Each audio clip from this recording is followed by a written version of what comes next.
Time itself is testing you. In Take Time, the newest cooperative game from Libellude, you and your team must think together but act in silence. Each clock is a new challenge. Play your cards wisely and master 40 evolving tests with unique rules and twists. Discover 10 mysterious worlds brought to life through stunning poetic illustrations.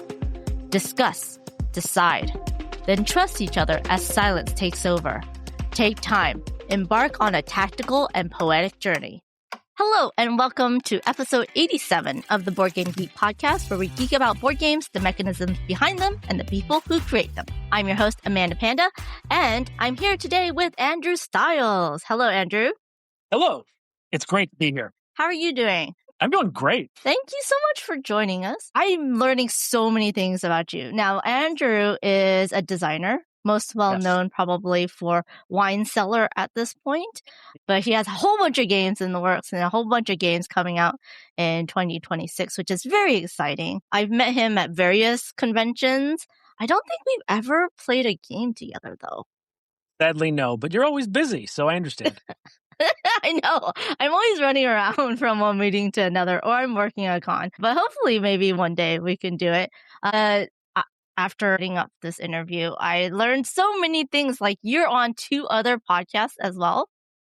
Yeah, I'm on the Tabletop Submarine podcast, where we've been on for now 3 years plus. We've done more than 100 episodes. We have all sorts of guests on that tell tabletop stories. So that's been something we've been very proud of. And then I recently joined another called the Dice Camera Action podcast, where we talk about movies and we pair them with board games and talk about both. Now, how long have you been designing board games? So I'm one of those COVID designers. So COVID hit hard, and I decided that I was going to stop doing my actual job. I was, an essential worker for a long time, so I worked through the pandemic mostly. But when the pandemic finished or got close to finishing, my wife said, "You're so stressed out all the time. Maybe you should just stop." And I was like, "I can't stop. I'm the only one making money. Everybody else is, struggling." And she's like, "Well, yeah, but we put some money aside. We have a little time. Why don't you just take a little time off? And if you can find something to do with yourself during that time and you can figure out some other plan of action, maybe we can turn it on the job." And so I said, well, why don't I try my hand at creating games? Because it's something we've always talked about and never done. And she's like, how about this? She says, you got 6 months to a year. If you get your first game signed within a year, then you can keep doing it as long as you keep getting games signed. That's crazy.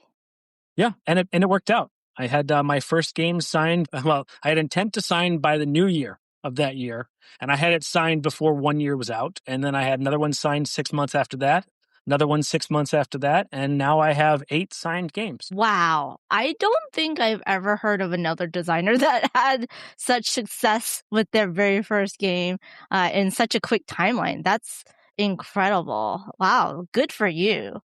I think it's owned a lot to the playtesters that I hooked myself up with. And then also I found my community to help, and I attacked it like a full-time job. I really did kind of go in and say every day from 9 until 4, I'm going to go and work on these designs and do iterations when I'm not playtesting, and then playtesting when I'm not doing iterations.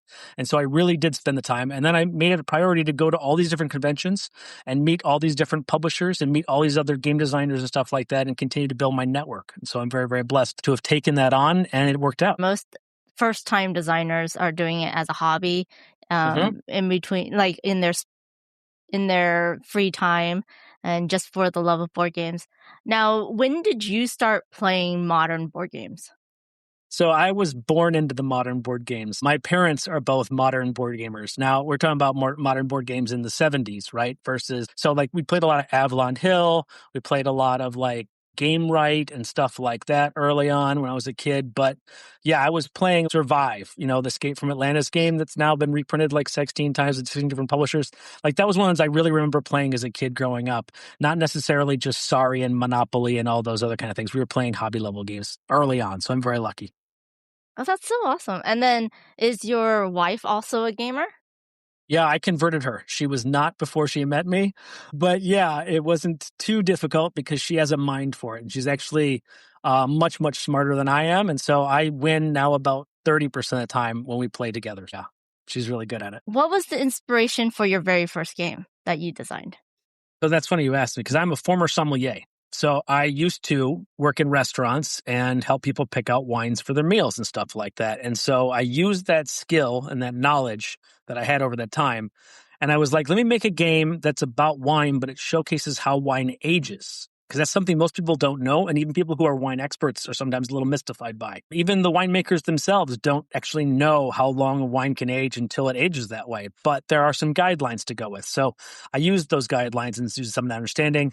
And then I wanted to create a game that also showcased a lot of different kinds of wine from all over the world. And so Wine Cellar is a kind of love letter to the parts of wine that I love. And I really want to make it accessible because I didn't want people who liked wine to not be able to play. And I also didn't want my game friends to be bored by a game that I designed. So I kind of tried to toe that line between the two, making it accessible, but also interesting. Yes, and the game you're talking about is? Wine Cellar by 25th Century Games. I just want everyone to know, yes, it's a fun party game, but it's more strategic than you think for a high player count game. That was another sticking point too. We wanted to make sure that it was the kind of game, there's not many games out there where a lot of people can play at once. And because this is a bidding game or kind of like everybody picks one card and then reveals kind of game, it doesn't slow down at higher player counts. So we boosted up the player count a little bit for it. I quite enjoy it, but every time I play it, I really want some wine and some cheese nearby. We never play without it. So yes, absolutely, got to have that. Have you brought it to Napa Valley or France and play it in a winery? Well, it's still relatively new of actually being on the shelves and being in people's hands. But yeah, we took a trip out to Napa in February and I took a prototype copy out with me and I showed a bunch of people out there and I took some pictures of it within the vineyards and I had a great time with that. So that was fun. But yeah, I look forward to actually showing it to more people now that it's out in the world and actually a product. We have a couple wine trips planned for the next couple of years. I'm sure I'll take it with me. I love that. It's funny because I feel like it's been out for a while because Bonds, I think maybe had an early copy. I'm in an area with a lot of content creators. So Bondsinator had a copy. Ruel Gavioli had a copy. A bunch of content creator friends. And we were all playing it for a couple of years now. And now I think it's more available retail. Is that correct? Yeah, and it just shows the process of how long it takes from the time it gets signed to a time you get a prototype version, and then it goes out to marketing, and then eventually it makes it to the Kickstarter page, and then the Kickstarter has to go through, and then the fulfillment has to happen after that. And then, if you're lucky enough, like I have been with this game Wine Cellar, it ends up in Barnes & Noble stores, which is awesome. But it does take a long time to get through that process. So yeah, it does feel like it's been out for 2 years, but it's really only been out for 6 months. That's crazy. Now, I have to ask this question, and I always ask it, and I hate answering this question, so feel free not to answer it. But what is your favorite game or mechanism? For me, when I'm playing a game, I really like multi-use cards. I love the idea that I can take one resource and I can use it in multiple different kinds of ways. And I really love how cards form a deck, a pile of resources that are blind. So I think that that's a really cool aspect to be able to draw cards and then utilize those cards in different ways that makes every game completely different. For instance, I love the game Forest Shuffle. I have some nitpicks with it and how it plays and some other things like that, but that game never gets boring to me because as long as I cut out a third or a half of the deck, then I don't know what's coming and I still have to pivot and make changes as I go and how I play. So my wife and I would play a ton of Forest Shuffle. I really love that. I always ask this question because I like to see how designers' favorite game or mechanism affects what kind of games they design, or if they completely pivot the other way, which is quite interesting. And I always am frustrated with multi-use cards because I want to use it for everything. And my brain has a hard time saying, no, you have to get rid of it or you can't use it for everything. You have to change it. But I'm like, oh no, but I could do this and that, but then I would lose it for that. But that's really good for my strategy. It shorts out my brain just a little bit and make me AP more than I'm used to. That's great. Yeah, I have not made a game that is my type of game yet, but I also have been really trying to spread myself out and create games for different kinds of people, trying to test my game designer strengths and weaknesses and try to find out where those are. So when I created Three Tricky Pigs with Stephen Ongaro, who is my trick-taking genius friend, we'd always wanted to work together for a long time. We finally found able to do it, but it allowed me to really try out the whole trick-taking genre and try to build in that level. And then I have a game called Digging for Dinos coming out early next year by 3WS. And that one is a tactical set collection game. So you're moving around a board, kind of trying to outmaneuver your opponents while collecting pieces. And so that's not a game that I normally would play, but I wanted to create something that was very kid-friendly. So this is a game that I learned to try to show to my nieces and nephews who are a little too young to play hobby games, but still wanted to play something cool. So I'm guessing that you mainly start your designs with your audience in mind. Is it a theme? Is it a mechanism? But it sounds like you really think about your audience first. I think it's really important to figure out what your audience is, but that doesn't mean it starts out that way. Sometimes it's just an idea in the middle of the night about a theme, or an idea in the middle of the night about a specific mechanism mixing with another mechanism, right? Something like I'll just go in my brain and say, oh, I want to do a bag building game that has dice. Whoa, well, what does that look like and where does that go? And then also with that kind of game, I think it kind of speaks to what kind of audience it wants to be, right? I think that could be a very kid-friendly game. They can reach into the bag, grab a handful of dice and throw them and feel like they're having fun just doing that action. Okay, well now what do I do to make that a kid-friendly game? And what do I do to make that interesting for the adults that play with kids? But I think that if you think of your audience first, that's a good way to start. And if you think about mechanism first, that's a good way to start. I think any way you choose to start is a great way to start. Just start. 100% agree. So besides being a designer and a podcaster, do Yeah. you do other things in the industry right now? Not in the industry. I have other projects and hobbies and stuff like that that I do outside of this. I feel like I should say to those people out there who aspire to be a full-time designer, if this is your only income, you're in trouble. So I think on some level, you have to have other things going on. And so I do that. But at the same time, I attack it like it's full-time. So that's what makes the ability to assign and get these things taken care of and getting your foot in the industry so quickly came about because I really spent the time in it. But don't quit your day job. Really don't. It's not the return on investment you want it to be. What other hobbies do you have? Because board games is a hobby, but a lot of times we make it into our job or we focus completely around board games. But you do need a balance, right? You need a hobby to escape and reset from. So what are your hobbies? Well, I'm a sports fan in the Chicago market, so of course I root for the Chicago teams. Also, my wife and I, we love to travel. So we go all over the places and check things out. And then one of the things we do is we have some rental properties that we take care of and we update and we fix. And so that allows us to travel, but also allows us to live in different areas, which I really, really enjoy. It's one thing to go and visit a shrine or a temple or a museum or a location or a beach. Another thing to embed yourself for a month or 2 months or 3 months and shop at the local grocery store and buy a pair of shoes or, to replace a dishwasher and then have the service guy come in, especially when they speak a different language. That's a very interesting challenge. I think those are the things that I do that I really enjoy outside of gaming. I love that. What are some places that you've gone to during your travels? Well, obviously, we try to go to all the different wine regions. So some of my favorite trips have been through vineyards in France and Burgundy and Bordeaux. And then we went down to Portugal and we went to Porto. Obviously, we've been through the United States a lot. I used to travel every year to Napa. So I still like to do that and go up and down the California coast out there. We've been to Pinot Noir country in Washington and kind of the Seattle area. Those are a few of the places I love to go. But of course, you can never go to all the places you want to go. And now that you're going to board game conventions, do you like to stay a little bit more in the area to visit some of the cities that the conventions are in? I love that you asked that question. I'm embarrassed to say no. I have not done that yet because usually after I do that, my social battery is completely drained. It's time to go home and recharge. But I love the idea of doing that where maybe I just stay. Like we're going to be going to Tantrum Con in a couple of weeks here. That would be a cool place to stay a couple of days afterwards and try to recharge there instead of going home. So I like that idea. I'm mainly thinking Spiel in Essen, Germany, or the Tokyo Game Market in Japan. There is a game convention in Singapore. So those are all lovely places to hang out with. And now there's conventions in Mexico and there's conventions in India. These are also places that I would love to hang out. Also, there's conventions in Canada, which I would love to just hang out in Vancouver for a couple of days after one. Yeah, those are all bucket list places that I actually have not gone to a single one of those yet, and I really, really want to. I've restricted most of my travel just to the U.S. at this point, just for, ease of time and also, the money considerations. But all those things I really want to do. Vancouver, Canada was such a nice trip, and you can really just get around with their public transportation. But we've gone on tours through there, and I love their ice wine. It's so delicious. Oh, yeah, that's good stuff.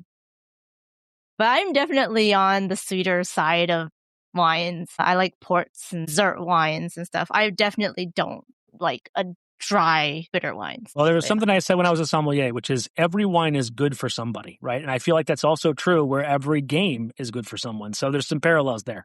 You don't have to love every game. You just have to love the ones that you love. But when you love them, you really love them. Absolutely. 100%.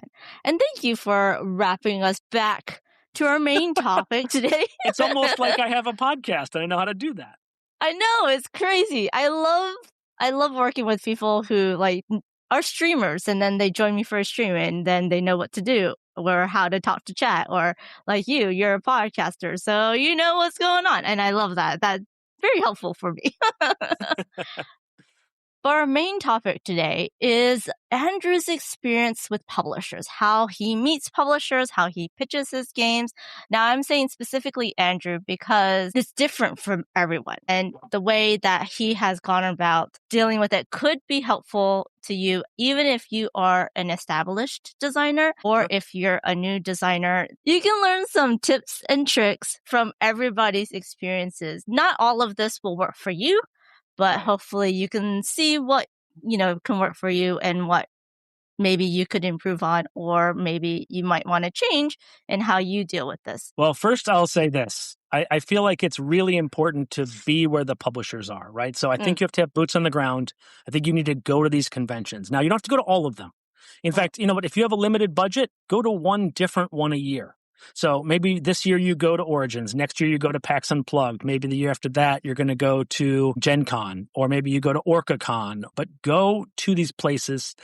And while you're there, it's important to not only play the games and go and enjoy the time that you're there, but also I think it's really important that you just go to publishers and just talk to them. Now, I'm not saying you suck up their time. I'm not saying you go ahead and make yourself a nuisance or like that, but it's really easy to say, hello, my name is this. I really appreciate that you do this, you do that.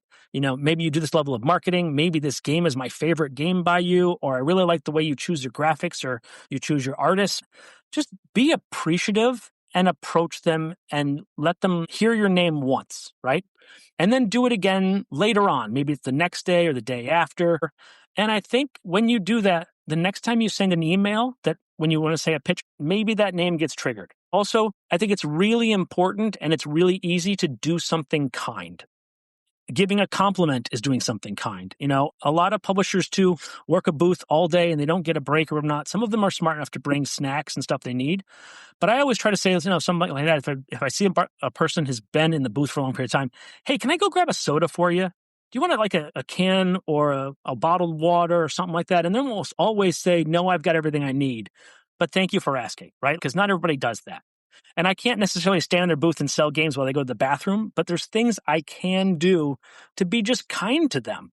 And although people love the games, the people who create the games don't always hear that they love the games. Does that make sense? Yeah. A lot of it is sometimes a thankless job in person, even if people love and adore and rave about it on BGG. Which BGG is a wonderful resource and it's amazing and it gives you a database of things to check out and connections. But these people are working a hot, sweaty booth and they set up all day the day beforehand and it's a long week.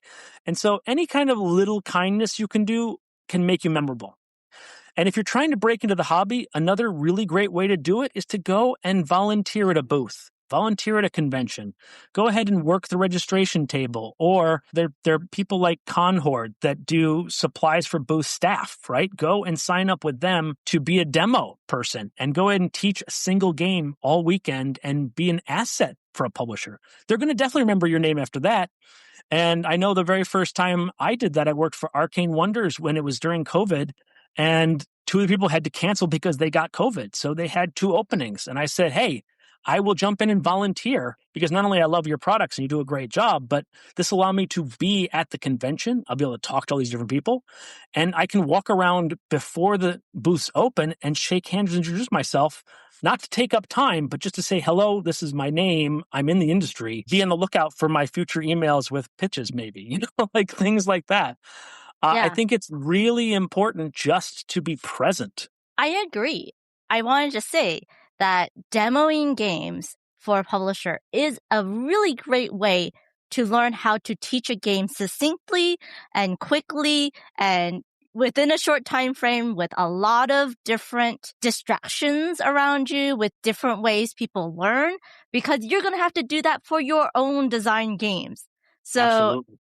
I think that that's great. A great tip is to start by demoing other people's games, and then you can see how you can pitch or demo or teach your game in a more efficient and useful manner. I feel like the best time, like the more one-on-one time with a publisher, is going to be at either Gamma, Origins, or PAX Unplugged. Some of these smaller conventions that have a good exhibitor hall, and you get more quality time and they're less stressed out. Always feel free to email these publishers ahead of time, like a month ahead, to see Right. if they have time in their schedule for a pitch meeting or any meeting, actually. And I feel like these smaller conventions are probably be more accessible. Gen Con is a very big convention with a lot of business being done, and it's so loud and crowded.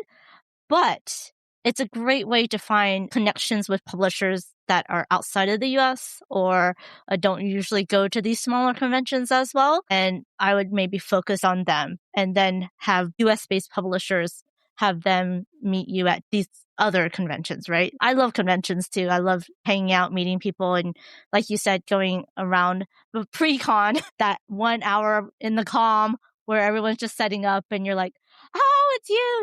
And everyone's just like friends with each other. I love it. It's just like getting to see all your friends again.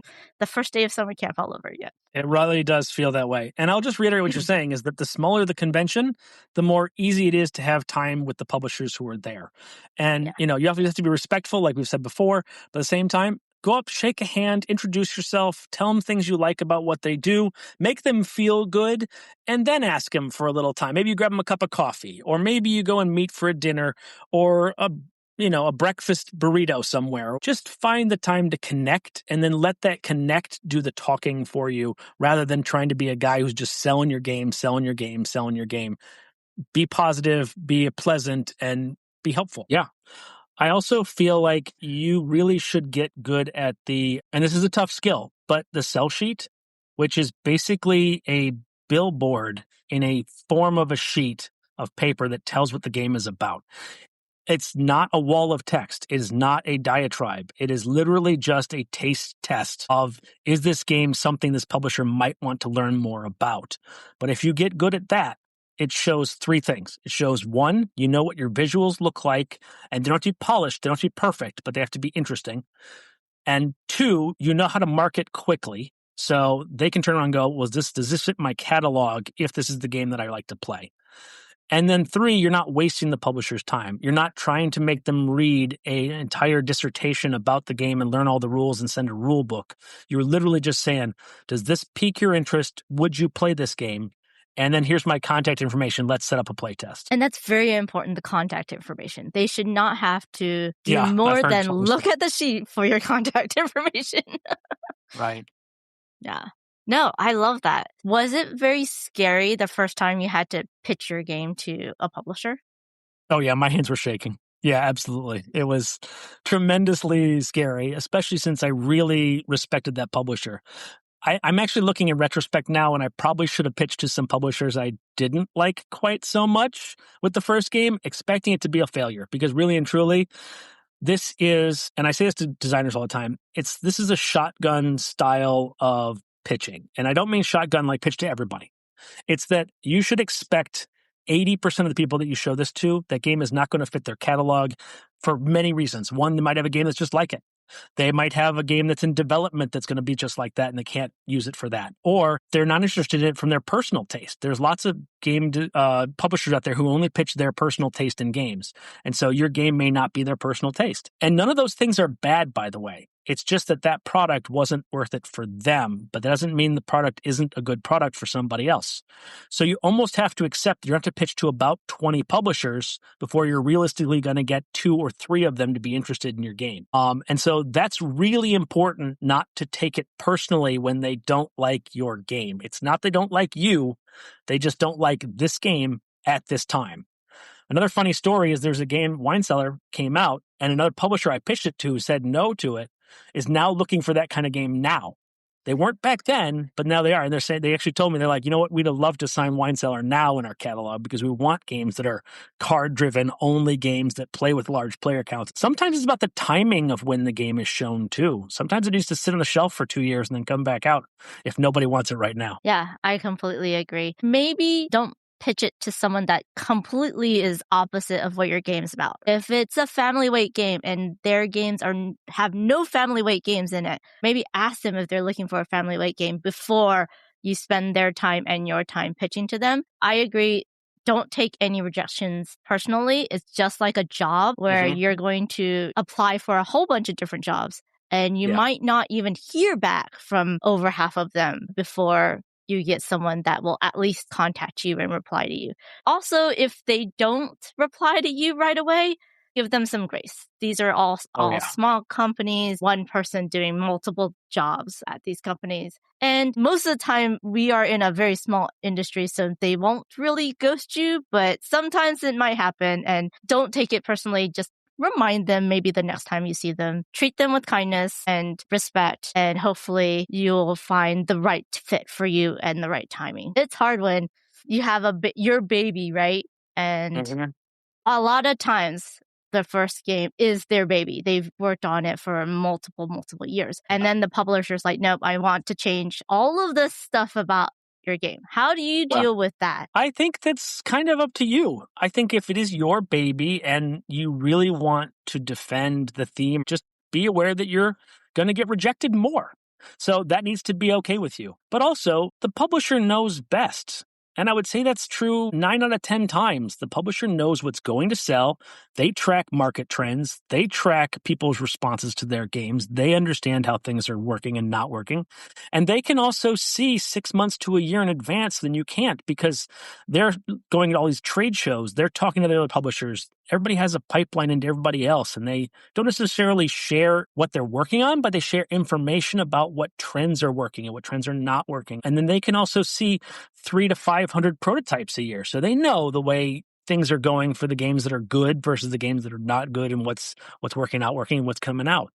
I would also say this: anytime you have a game that you've published or you've got ready to publish, doing research on all the publishers that you can find and finding out what they're looking for. You can even ask them point blank. That's a great thing to do when you interest yourself. You're like, hey, my name is Andrew Stiles. I really like your work, but as a game designer, I'm curious, what are the things you're looking for in games to sign? And most publishers are going to have an answer. Sometimes they're going to say, we'll know it when we see it. But a lot of times they're going to say, hey, we want a family weight game that's looking like we like these mechanisms, or we like this thought process, or anything in this kind of vein of things. So those are great things. And then go and write that down. Yes, agreed. Do you have a perfect pitch template? Do you have tips for your perfect pitches? I think it's important to tailor it to the publisher. I think you got to know what's in their catalog before I run into them, because I'm like saying, hey, okay, this game is about this and about this. Where it fits in your catalog is here, right? Like it's a little more heavier than this weight. It's a little lighter than this. It feels like this game, but it does this differently, because you got to be able to differentiate, but you also got to make sure that the person who likes the games in their catalog is also going to like your game, and why. And I think that's really important. If you can do plenty of research at a time and personalize the pitch to each publisher individually and show value in why they should turn your game into a product that fits their catalog, then you've done half the work of the pitch before you've even started. Wow, that's a great tip. I know they say that for interviews, that you need to research the company you're interviewing for a job at and have good follow-up questions. But I feel like that's the same with pitching your game to a publisher, is that you have to research about them. And I think you also should, research about your own game, like research the mechanisms, research especially the name. A lot of game names are very similar, the same to other game names. It's very easy to research that.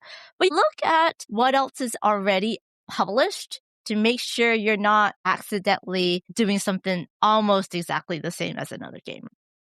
And I did that once already, where you create a game, you get through the process, and then somebody's sitting down and playtest and they go, this reminds me a whole lot of this other game. Have you heard about this other game? And I'm like, no. And I go and do a quick Google search and pull it up on DGG and I go, oh, crap. This game that I'm working on already exists. Okay, that's actually good because now I don't have to work on that game anymore. That goes away and I move on to the next thing. Or I'll pivot and be like, what can I do to make this game more different or more interesting in a way that differentiates it? And then I can make that game better. Now, do you bring multiple games to a pitch, but maybe pitch one, but have something as a backup? Like if they're looking for something different that you might have in your prototype arsenal, you might want to show them even though it's not ready yet. Yes, I will bring almost every game that I have to every pitch, whether it be in a backpack if it's a big game or in a folio that I'll carry around of a small game. Even if it's not what they want and they're never going to see it, I will have it because sometimes you'll be surprised. I was having a pitch with one publisher, and I will not say the publisher's name, but I said, I have this game that I think is a great fit for you for this, this, this, and this. And he said to me, literally, it sounds great, but we already have enough games that are like that. Instead, we'd like to see games that are this. And I was like, oh, you mean this game that I have and here's the sell sheet? And he looked at it and said, actually, yeah. Do you have a copy of that I can take with me? And I was like, yes, I do. Here you go. Take it with you and let's talk in a month. Yeah, things like that do happen. So as much research as you do, that lets them know you did the research, lets them know you know them and their company and why it's a good product for them.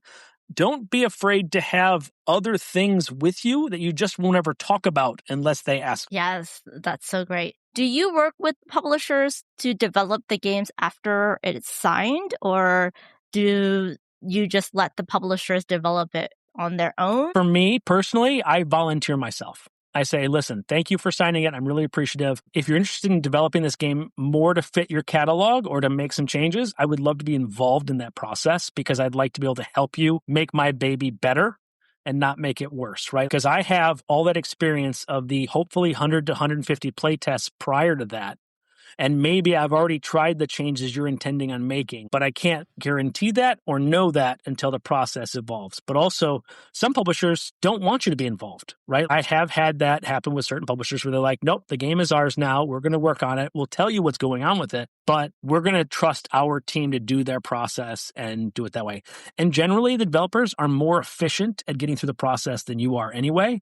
But I always try to make myself available to say, hey, listen, if you have any questions or if you're thinking about trying something out, can you run it by me first just in case I already didn't try it and then kill it? I do have to ask, do you design games with expansions in mind or promo cards in mind? I don't, but that said, the stuff that doesn't work but is close to working is fertile ground for adding for expansions later on, right? Like, so just because something didn't work at the time that I was trying to make the core mechanism right doesn't mean it isn't interesting. And then I'm going to go ahead and take the finished game, go back and look at the interesting stuff that didn't work, and then how can I make that interesting stuff now work now that some things have changed around it, right? So I can add on as a way to tweak this or tweak that, or maybe I don't have anything from the past that worked, but now that this game is finished, I can look ahead to see what ways I can do things to make it more interesting. That's a good place to do that. And then promos, for me, I think are always just different versions of the game.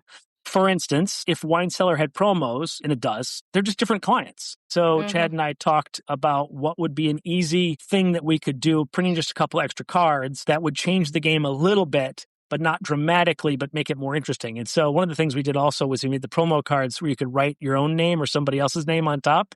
And so you could basically turn your friends into clients, which I think is kind of fun. I love that. How many prototypes do you work on at one time? I'm a firm believer that when you get stuck on one thing, it's not helpful to keep powering away at it. So I think I'm currently working on about 12 different prototypes. That's what most of the designers that I talk to say. They have multiple prototypes, and it's always funny when I'm like, did you bring all of them? Like, how many are you bringing this time? Yeah, I think it's important to work on what you are passionately interested in at the moment. So I'll attack something. Sometimes I'll make 2 or 3 revisions and then keep pushing it.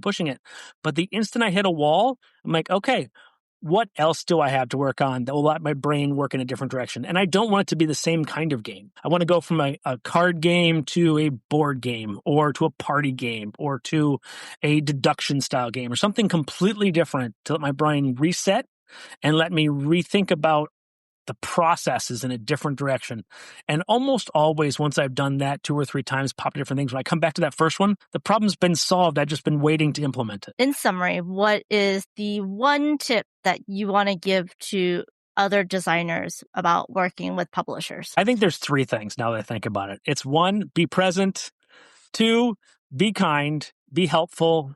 Just do something specifically to be nice and kind and be helpful.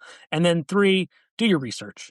And I think all those are things that any person can do, no matter what your skill set and no matter what your social implications are. Like some people are sociable people, some people are not. I think all 3 of those things are things you can do. Those are really great things to keep in mind whenever you're working with anyone, actually. So for our 5 games, we're going to talk about games we take everywhere. Now, Andrew, are you saying you keep it in your car and you take it everywhere when you go to a restaurant or to any social function? Or are you just talking about game nights or game days? I think if I'm going to a social function, I cater any game I take with me to that social function, right? If I'm going out to dinner with some people that I don't normally hang out with, I will have a game on me, but it'll probably be something like Flip 7. Something that's quick and easy and can be taught in a half a minute and is just going to entertain people for 10, 15 minutes. It doesn't necessarily have to be a game night game. But there are also games that I take with me whenever I travel and in any way, shape, or form. It'll be in the car. It'll be in my bag in a plane. It'll be wherever. Because I never want to not have a game. I have lots of board game apps on my phone that I can pull up and just play right there if it's just for me. But if I'm involving somebody else, I think a tactile experience is better. Mm-hmm, mm-hmm. Yes, I agree. And for me, it's more about games that I have in my bag every time I go somewhere with gamers. So any type of game meetup or game night or game day, I'll have these games in my bag, but not necessarily for like a specific person. These are things that will help lubricate the game night or the game meetup. But I know that it's not really for everyone. So for me, it's more like party style, larger group games that just help when you have those awkward moments, especially in the beginning or at the end of a game night or game day, that just, helps fill in some gaps. Sure. It makes people feel welcome and included. Yeah, exactly. So do you want to start? Sure. So this one is one that I've already mentioned, but I absolutely adore, and it's Forest Shuffle. It is a single deck of cards, no matter how thick the deck of cards is. It's a single deck of cards, and it can go in wherever I want to go, and I get a almost full game experience out of it. I feel like you can have the epic Forest Shuffle where you put all the cards in, you play 2-player, and you just lay out the entire table full of cards, and you can have that. Or you can play it short and quick by just cutting the deck lower and lower until you play the number of cards you want to play. And it works for multiple player counts. We play it for 2, for 3, up to 5, but it's a game that's still accessible, but still gives me a full game experience. So that's probably my number 1 for the full game experience, not necessarily in a top 5 order. Yeah, mine's are not in any order either. Now, have you played Forest Shuffle Dartmoor? We have, and I like that it fixed certain things and valued certain things differently. But the original Forest Shuffle, I like to play with all the expansions, where I think there's really a big difference in the way each of them play. And even though you're not supposed to play them that way, I think it's more fun to play because there's so many different avenues to play in that when you're playing all of them. I love Forest Shuffle, a wonderful card game. Lots of things to think about, and I think a lot of different strategies that you can go through. Also, the art is lovely, and it plays 2 to 5 players. It's designed by Kosh, with artists Tony Libet and Judith Paella from Lookout Games. I also enjoyed Dartmoor. It does have a little bit of twist with the cave system, but it's definitely one that you will want to play over and over again just to see how different combos and different strategies work. Wonderful pick. So my first one, you already spoiled. It's Flip 7 for 3 to 18 players. Now, I have read and heard that for a one single box of Flip 7, that it is best at 14 players. And if you want more than 14, you can combine boxes. So I really want one day at some convention having a 30-person game of Flip 7 just to see how much chaos it's going to take. I haven't been able to do it yet. I try to do it on every playing convention that I'm not really working at and can't get enough people, but it's really good at higher player counts. Designers Eric Olson, artist is O'Neill Mabel, and it is from the op. It is basically blackjack with some additional cards that make you or someone else flips 3 or has a second chance so you don't bust if you get the same number. And you're just going around flipping one card, hit or stay for each person. And eventually you're going to be rooting because someone has 6 cards in front of them, 6 number cards, and you want them to flip that 7th one and not bust. They want that because they give 15 points, but you want that just to see if they can do it. A lot of times those people are in the lead, and so you want them to bust, or they're so behind that you want them to catch up, so you're really rooting for them. Now, it plays the same, like it's the same rules, but the energy is definitely different with different groups. Yeah.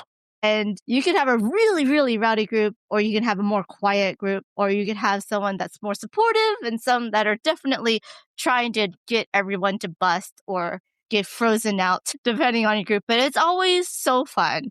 It's just a deck of cards like Uno, and it's so easy for people to learn how to play. So I really enjoy Flip. Yeah, for me, this feels like Can't Stop with cards. Like it really does feel like that level of accessibility where literally you just yes or no, keep going or stop. That's all it is. Yeah, agreed. There is a little peer pressure. Of course. Well, there should be. It adds to the fun. So that's Flip 7 from the op. What's your next one? I'm always looking for ways to include people where we're at that maybe I didn't meet ahead of time. I feel like Azul travel is one of the best ways to do that because Azul is a challenging game. It's a little bit mean, a little bit nasty, but it's also very accessible. On your turn, you're only going to draft all the tiles of one color from one of the sections and take it in, and the rest of it goes to the middle of the pile for the next person to take if they choose to take the middle. But that's all the decision you have to make. And then there's a light bulb that goes off on like the second or third turn where they go, oh, that's why you do that one and not that one. And there's this really genuinely nice learning curve to the game that you finish the first game and you go, okay, well, now I know I would have done that differently. I would have done that differently. Let's re-rack and play again. And it's a game that has a tactile feel to it where there's the clicky-clacky bits of putting things down. And then in the travel version, it also has these little bumps on the board that the tiles sit in and don't move, which is really nice to drop it right in that slot. So Travel Azul is one I really, really enjoy. Yes. Now, Azul is made by Michael Kiesling, artist Felipe Guerin, Chris Williams. Publisher is going to be, I think it's Next Move Games. Yeah, I think it's Next Move. Yeah, it's been published by a lot of different people, a lot throughout the world, but I do believe it's Next Move Games.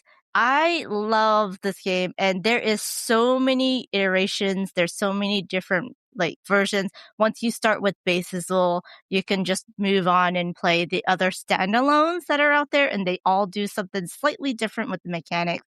But it is beautiful.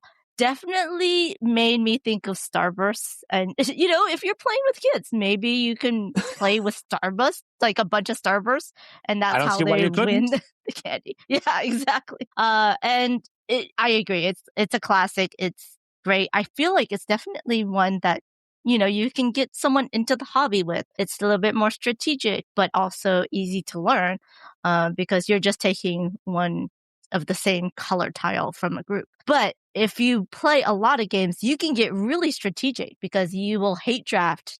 At least the way my friends play it is that they hate draft, even though not maybe ideal for them. This also doesn't hurt them to hate draft that. So for me, a game that I use to get people into feeling of wanting to play more games is Duck and Cover. This is a game I can show to just absolutely anybody. It's a deck of cards. It has the most adorable art. So this is for 2 to 7 players.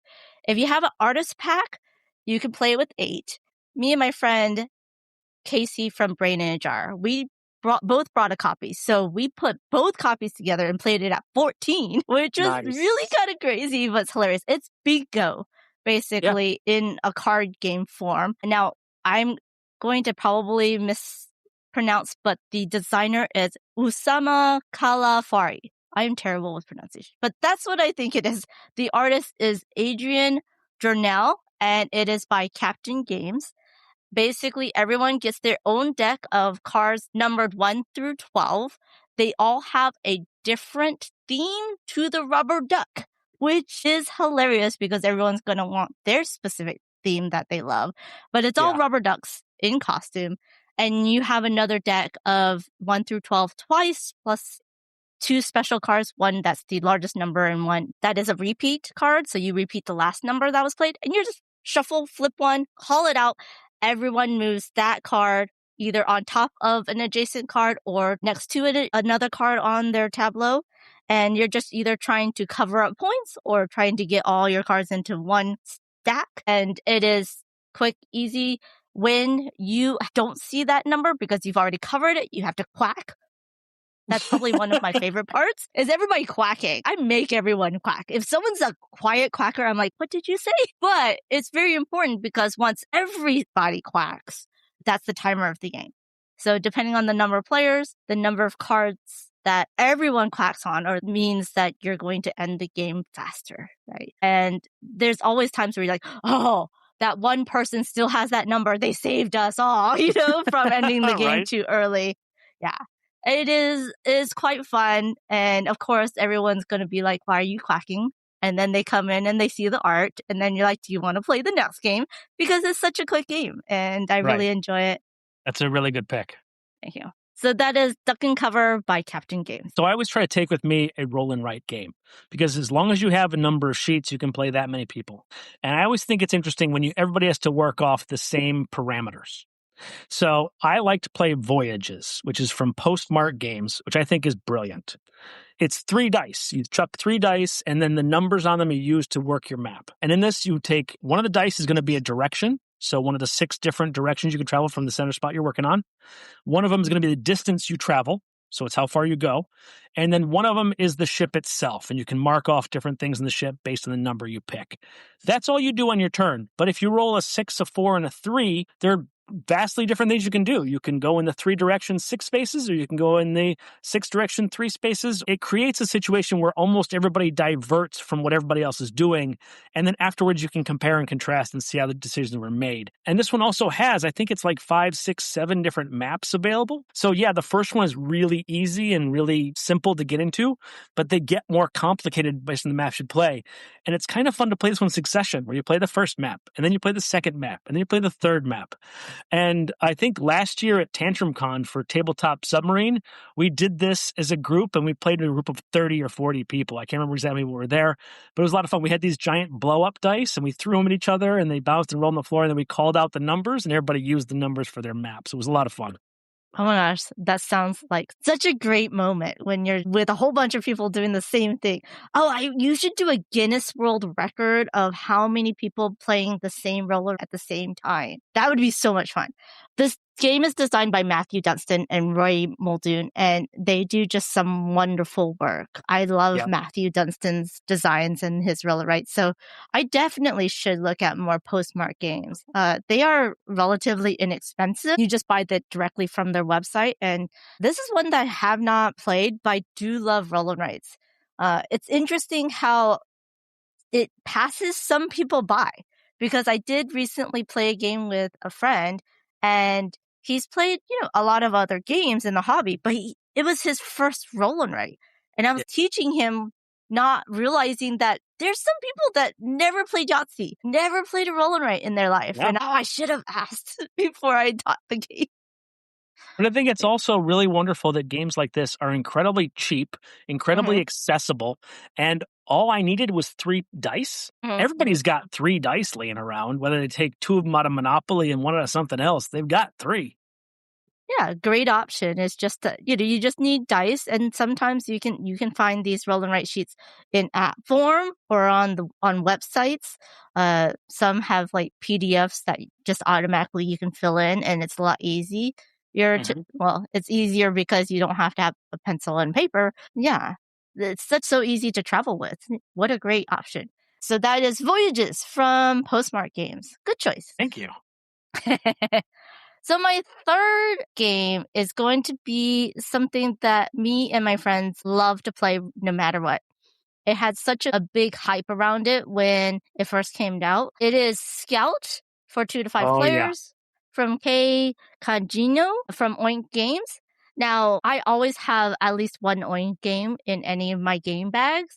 And usually Scout, sometimes I'll exchange it for one of their dexterity games, especially if it's people that I know that are more on the casual gamer side, or if I'm going to a restaurant and there's more kids involved. But yeah, Scout is such a fun shedding game where you have a hand of cards.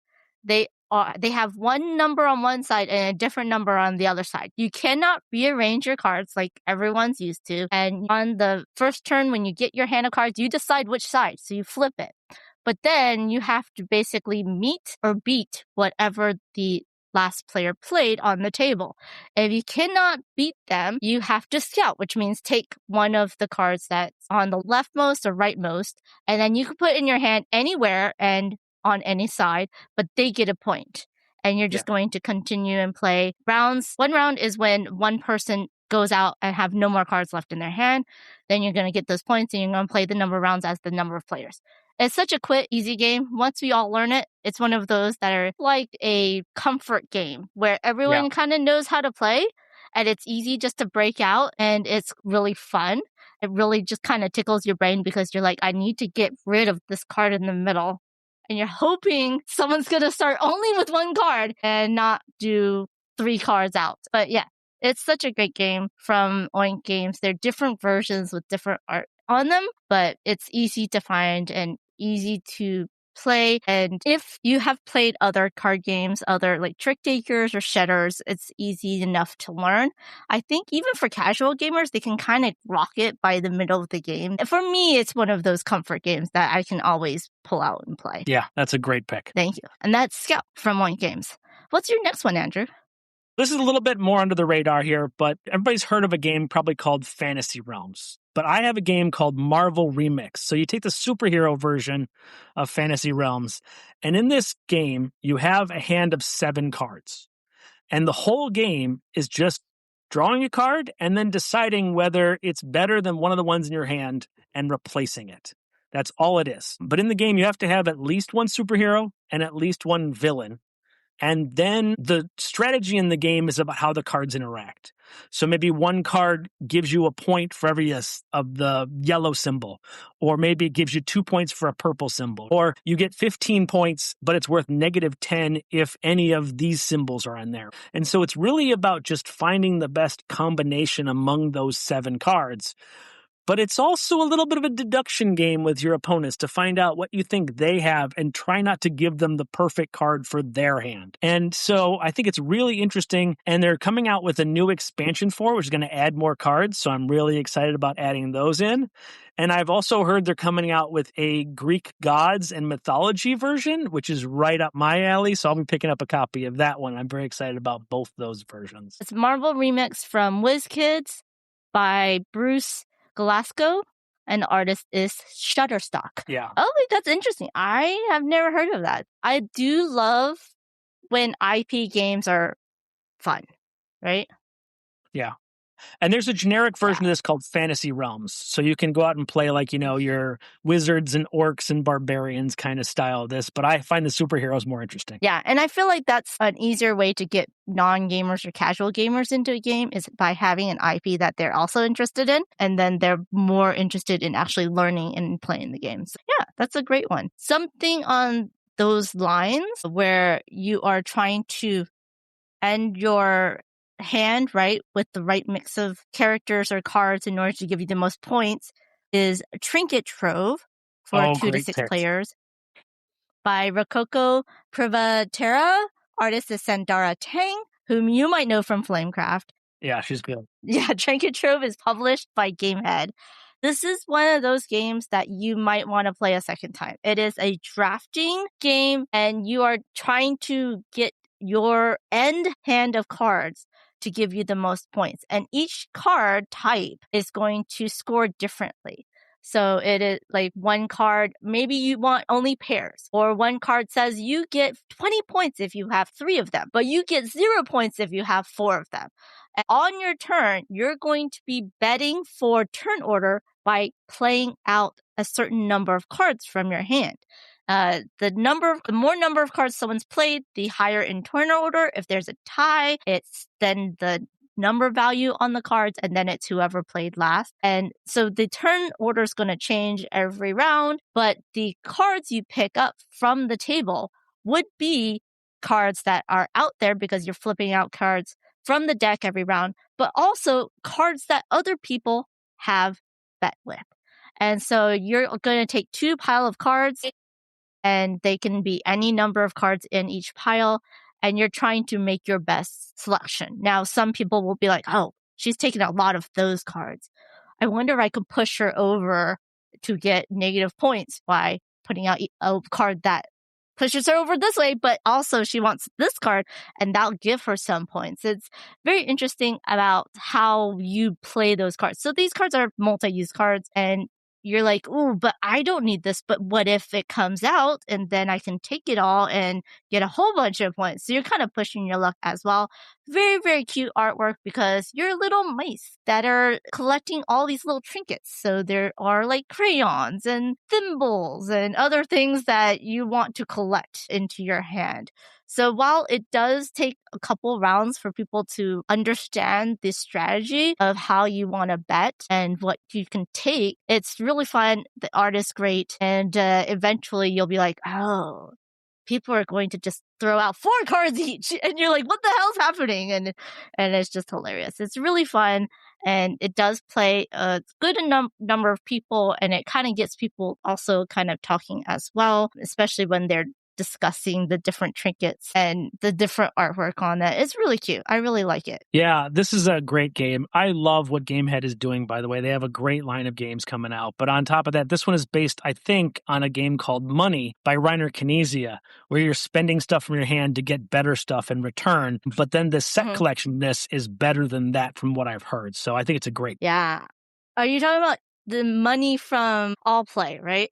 Yeah, they just put a newer version out there, but it was an old version of a game back there. But yeah, I think that's what it's from. Yeah, and I agree with your statement. Gamehead has different lines of games. So there's like casual games, party games. This is a line more on their strategic side, even though it is a little bit lighter than most strategic games. But yeah, I really enjoy the different lines that they're doing as well and how they're marketing each of them. And all of the games are small boxes. So they're very easy to transport and have in your bag. Okay, so we're at number 5, and I have a question for you. Do you want the honest number 5, or do you want the more political number 5? I want the honest number 5. Well, then the honest number 5 is I always take Wine Cellar, because I can't not have it with me. I designed it, so people always want to know what I designed if I've never met them before, or it's an easy game to teach, so I always take that with me everywhere. But if I can't do that, if I can't take my games, then I'll pick a different one because that's more fair, because I don't want people to think I'm just self-serving. But another one I love to take is a game called Lost Cities. It's an absolutely classic. Now, the one problem is it's only 2 players. But it scratches a certain press your luck kind of risk determination, I guess is the way to put it. Like, how much risk do you want to take? How much do you really want to go with it? And also has this really great push and pull of, I cannot get rid of this card because I know you want it until you get to a certain level. And then I'm finally able to get rid of it. So there's like a really wonderful release that happens at some points in the game, but then the game is about to end. And so there's that, oh my God, I still have to get 3 or 4 cards down. So now I'm only going to draw from the middle because I don't want to draw from the draw pile, because when the draw pile is done, the game ends. So you can kind of control when the game ends on some level. It's just a ridiculously brilliant design, and I really love Lost Cities by Reiner Knizia. Yeah, I agree. Now you're talking about just Lost Cities, like the card version. There is a board game version as well. Which is not bad. It's Yeah. not as good, but it does play multiple players, which is nice. So I have a copy of that I'll play with 3 or 4 players. I agree. It's a great 2-player card game with a bit of strategy, and timing aspect is very important in this. And it's a little bit of war, right? Where you're trying to beat the other person over one stack of cards, but it's a good one. It's Lost Cities from Reiner Knizia for only 2 players, and I do believe it is published by Cosmos Games in the US. I think you're fine always bringing Wine Cellar, especially when you have to tell people that you are a designer of board games, because they're always going to ask. And then if you can play a game, they'd be like, oh, okay, now I understand what you do and that you are not just a hobby designer, that you actually have something published. And Wine Cellar is from 25th Century Games. I did not put it on my list because I did not want it to feel like it was sucking up to you. I know better. I would know you never do that. Well, for my last game, and it's a surprise to a lot of people who play games with me, who see what I like. That is Rumble Nation for 2 to 4 players. A new from one. Yogi Shinichi. Publisher is 77 Spiel and Hobby Japan. Most people don't realize I like this game because it's area control. And I don't like area control. But this is area control where you're not really stealing things from other people. You're just going to beat them in points. And I usually have one of these types of games with me. But Rumble Nation is just dice. You're rolling dice. You have 1 reroll. So you have 3 dice. So you're taking the sum of 2 numbers. And that's the area you're going to put into. And then the other number is how many pieces you can put into. And the numbers on the map all change because it's randomized. And the number that it is on the map, 2 to 12 maybe, I forget. But that's also the points you get. And if you're second place, you get half of those points. So you're just going to roll the dice, maybe reroll, decide where you want to go, do a little tiny bit of math, and see where everybody else is, right? It's such a quick, game, quick turns. The first phase is very quick. You're just going to place all the cubes. And then once you do that, you're going to resolve it. Now, you do have cards that you can use 1 time per game. And as soon as someone takes a card, no one else can use it, where you can move cubes differently, like you move your troops differently. Okay. But the second phase is where it gets interesting because you are going to start from the number 2 area and resolve. Whoever has the most in the number 2 area gets to put an extra cube on every area connecting to it. Oh. So if a connected area is tied or you're 1 less, then you can then tie them. But you're going from 2 to 3 to 4 to 5, and you're going on until you finish all of the different areas. And things can really swing depending on what area you are, winning in and what area you're losing in. So the strategy is much higher than you would think, because you got to look at what you might win and how that affects every area that's connected to it. All Play has done a game called Waddle, which is very similar, but it's no dice. You're placing your penguins around fishing holes to get the points in the fishing holes. But just like in Rumble Nation, you're going to pop off, you're going to calculate the winner of each fishing hole in order. But you don't get additional troops for winning a certain area. So Rumble Nation is a little bit more strategic than that. But yeah, this one was a Japanese find from a friend that then I had imported. And then Hobby Japan, I think, republished it as Rumble Nation Deluxe and then had a wider distribution, especially in North America, and had a Kickstarter. But this one, I really enjoy. Even though it's area control, I really enjoy the strategy of it. The player interaction's interesting. It's easy enough to teach just about anyone. And it's a quick enough game that you'll be 35, 40 minutes, 45 minutes maybe. If someone's really APing, maybe an hour. But I really enjoy it. That's Rumble Nation. You convinced me. The next time we hang out, I'll play with you because that sounds great. I've never tried it. Yes, I would love to. This is one of my friend's favorite too. So we're always willing to play Rumble Nation and show it off to everyone. So if we are in the same convention, you have to remind me. I'll definitely bring it, and we'll have to get a quick game of it. Okay, sure. Sounds great. So now we are at the segment of the podcast called The Moment of Positivity. I think I'm just going to stick to that name unless maybe Andrew has some suggestions for me, because we had moments of joy or other different titles that people have suggested. But I'm going to just say Moment of Positivity right now, where we talk about or celebrate something big or small that happened in our life that brings us joy, because there's a lot of things in the world that are not positive and not very happy right now. So I just wanted to celebrate something with Andrew here. Do you have one? Do you want me to go first? I always have one, because I think if you don't, you need to seek those out, right? And it can be small things or it can be big things. I will say this, that anytime I meet people randomly who are in the hobby, it is a moment of joy for me. And so my wife and I, we were out yesterday and we just happened this couple and we struck up a conversation and we find out that they're into wine and we're like, oh, okay, great. So I talk about my game and they get all excited. They're like, and you make games too?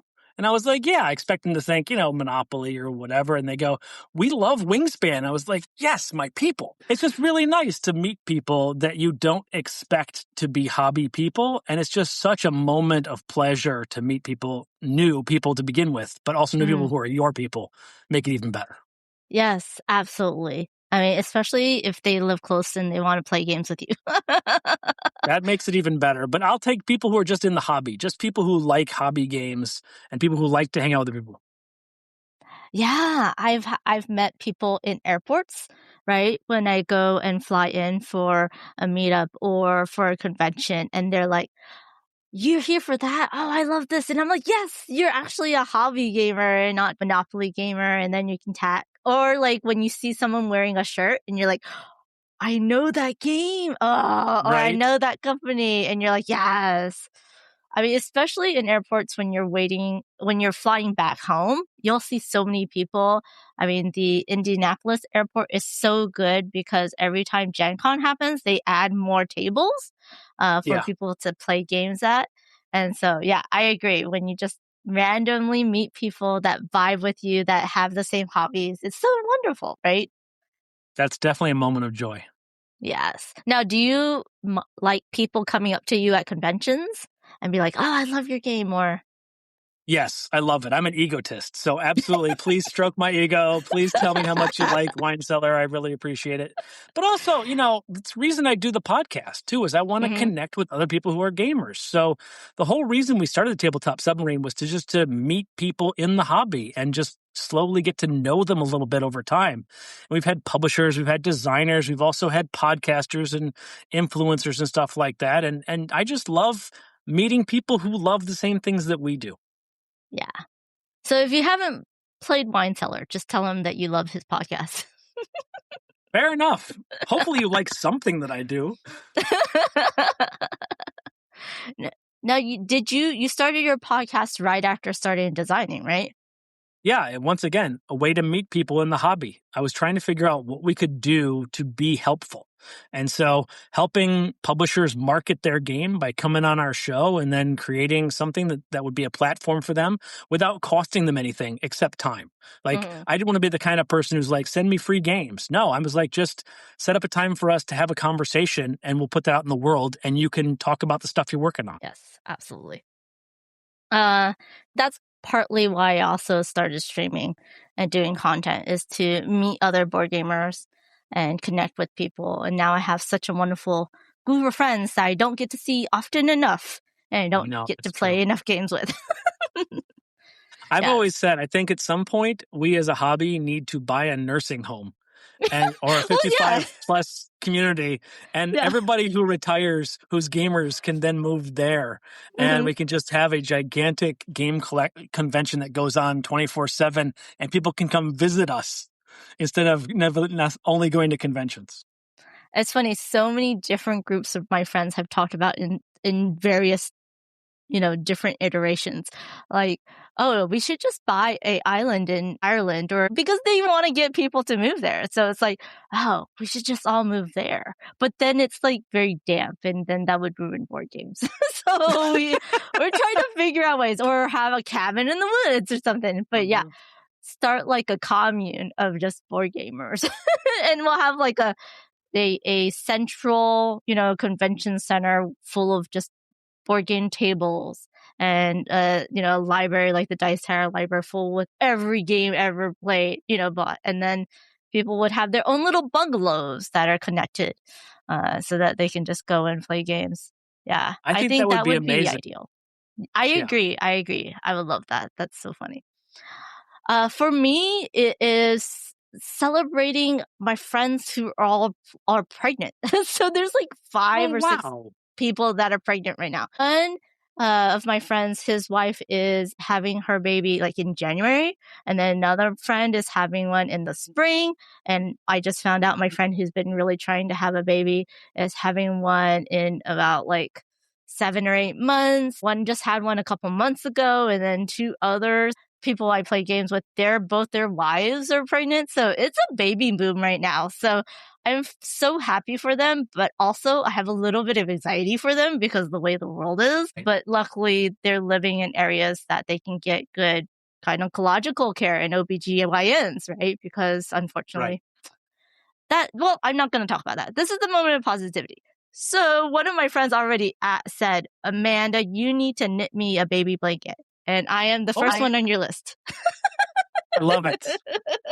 So now I've been looking at baby blanket knitting patterns and what kind of yarn. I think I want to do like a bamboo mix yarn to make it soft, but not have any type of plastic like polyester in there. So that's what I'm currently doing is I'm going to be knitting up a storm before her baby comes. So my wife crochets, and we have a baby in our family, and so she just finished crocheting a baby blanket for them, and it was wonderful. So I agree. I'm happy for you, and I'm happy for them. Yes, it's so exciting.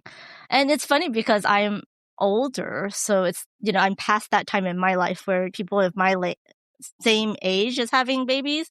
So it's really nice to be wrapped up in their baby fever. I'm so happy for them.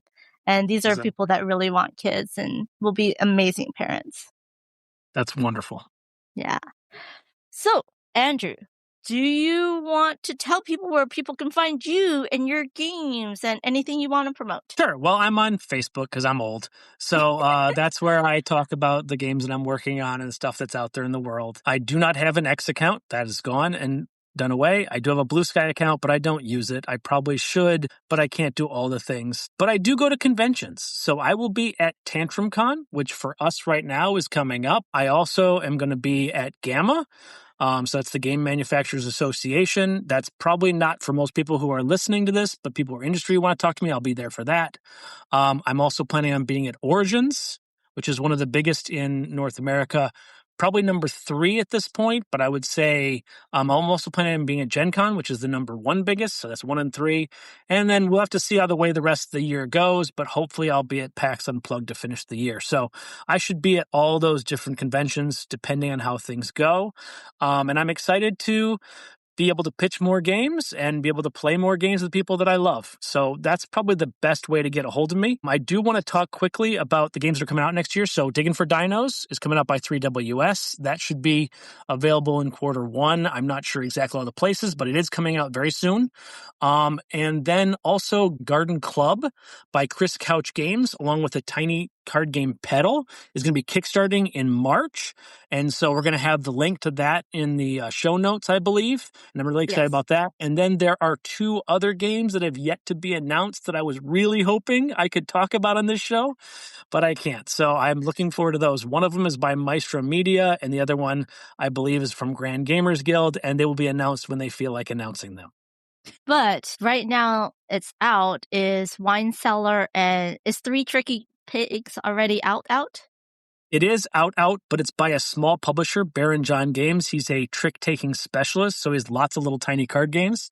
If you could put the link to his late pledge from the Kickstarter, which happened last year, people can still buy directly from him. The game only costs $25 plus shipping, but you can still get it. But it's a one-time print run. It's not going to be reprinted. It's not going to be available retail. So the only way you can get it is from him or the secondhand market. That's not a threat. It's just the truth. It's a fun game. If you like trick taking, you like a little twist. It's really fun. I've played his game. Luckily, thanks to Andrew, he sent me some of his games, and Three Tricky Prigs is tricky because it's usually the lowest card wins the trick, unless you have the big bad wolf in there. And then it's like the highest card. So it is pretty tricky, but I like the twist on trick-taking games for sure. And I talked about his other one with my last guest on the previous podcast episode. So you might want to go check that out with Daniel Newman. That was a great episode. Thank you so much. All the links will be in the description or in the BGG post if you want to go and check those out. And definitely say hi to Andrew. But if he's going to a meeting, don't be alarmed if he says I have to go, because hopefully he'll be going from one pitch to another. So remember, everyone, you can find Andrew himself to chat with him on Facebook for the main part, but at conventions if you happen to be there.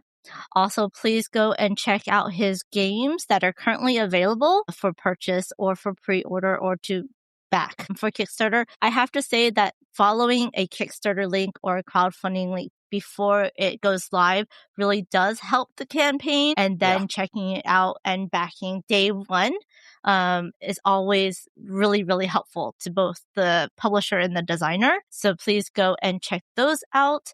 And then if if you're interested in a podcast or two to listen to, please go and follow the Tabletop Submarine and the Dice Camera Action podcast. You've been listening to the Board Game Geek podcast, produced and edited by Amanda Wong. Be sure to visit us on the web at boardgamegeek.com. You can also find us on YouTube, X, Blue Sky, Instagram, Facebook, and TikTok under Board Game Geek, and Twitch under Board Game Geek TV. You can reach us by email via podcast@boardgamegeek.com. Thanks for listening and happy gaming. Game night isn't just about the rules. It's about how it feels to play. The weight of the pieces, the clarity on the table, the little upgrades that make everything click. The Board Game Geek store is built for players who want more from their games, offering premium upgrades like Geek Up Bits, smart accessories, and exclusive designs that enhance play, reduce friction, and make every session more satisfying. If you care about how your games look, feel, and play, visit BoardGameGeekStore.com and level up your table.